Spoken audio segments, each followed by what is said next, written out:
Hello, I'm Michael Glass from michaelglass.com, where we make informed decisions about our financial future.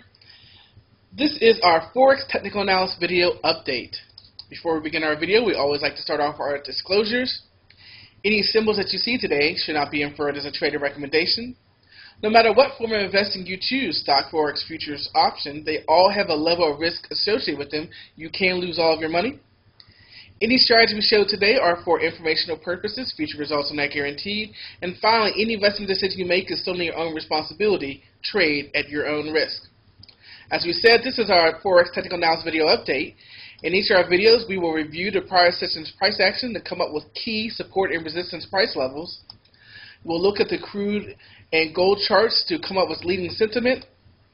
We'll come up with a low volatility watch list, an inside bar watch list, and we'll have an economic calendar update to see what could affect our future and open trades. And finally, if there's time, we'll have an education spotlight at the end.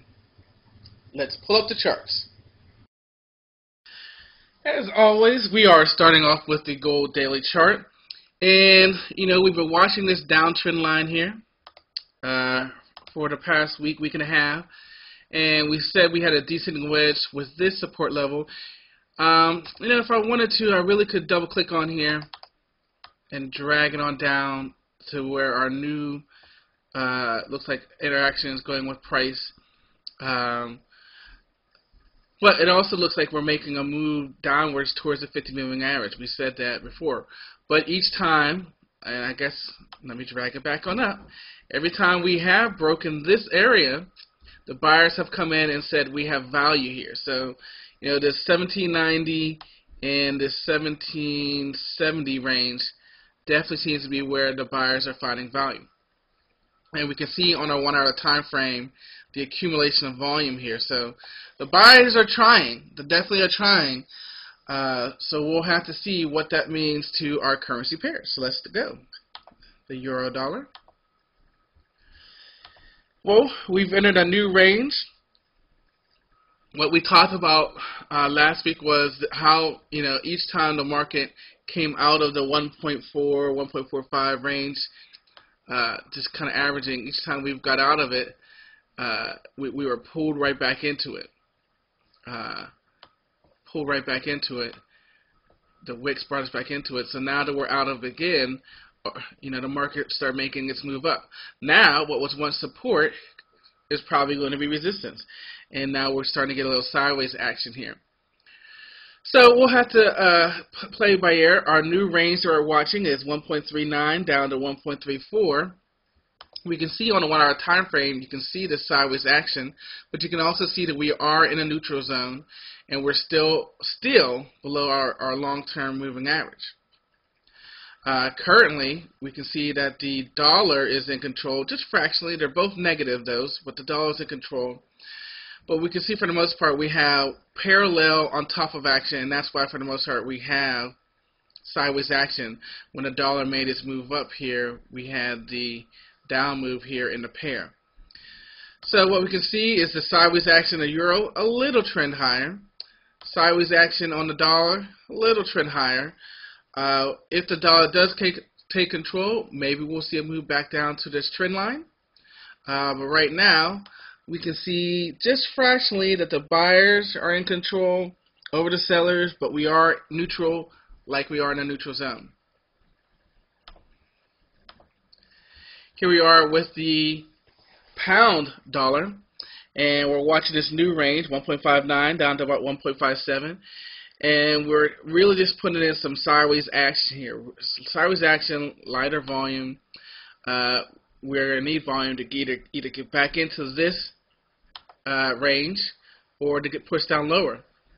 And like we said before, what was once support is probably going to be resistance. Just fractionally on the hour time frame, we are in a neutral zone, but you can really see this sideways action. And this was the price level we were watching before, so we still have it.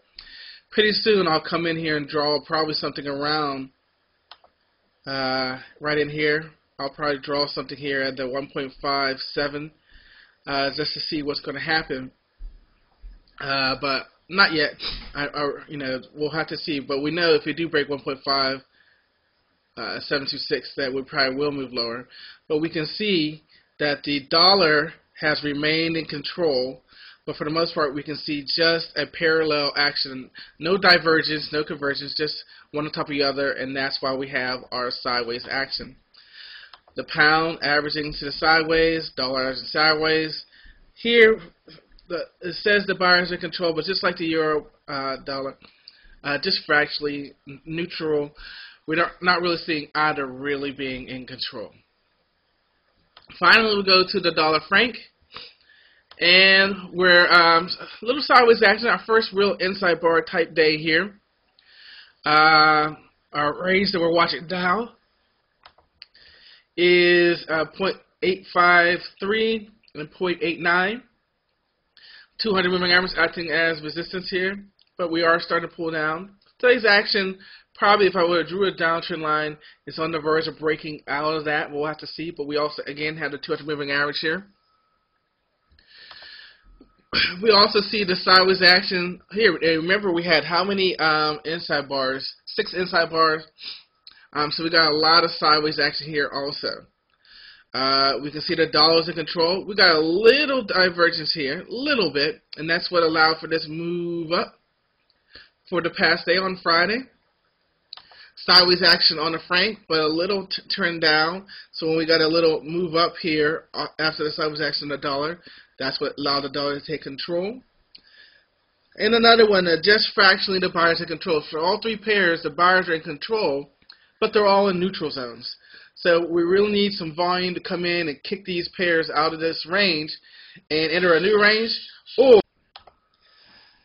So let's see what happens here again as we go from Sunday into Monday, whether or not we can get that volume, whether or not we can see some of these pairs break out of their range. As we come to our watch list for this weekend, we're starting off with our low volatility watch list. This is our 1 hour time frame using Bollinger Bands, watching the price level of the high and upper and lower bands. And for that one, we're going to be watching the pound dollar. There were a couple other ones. The Aussie dollar was interesting, but this one was the closest one to setting up. Now, what's really interesting is our inside bar watch list. This is watching today's range or Friday's range and compared to Thursday's range. So we really are probably going to set the record for the most inside bars that we've ever had listed. We've got the euro dollar, the pound dollar, the dollar franc, and then all the yen currency pairs, dollar yen, pound yen, and the euro yen. I don't think we ever had 6. So hopefully what that will mean is that the market paused on Friday and is willing to make a move on Sunday into Monday.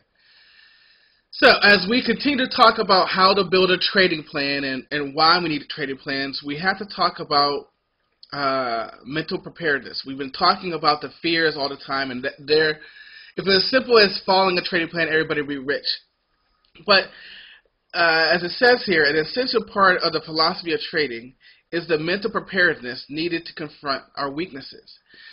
And, you know, again, I was working with a client on Wednesday, and that is her issue. It is the fear or the psychology, the comfort level in trading. And the way, as I've been saying over and over again, one of the ways that we get over that is by documentation. When you practice time and time again, and you get that routine and those triggers down, and your eye and your pattern recognition down, and no, it's not the same when you go live. When you go live, taking heat live is much different than taking heat fake, even no matter how real you take virtual trading. But when we have documented proof, it's hard to ignore that proof.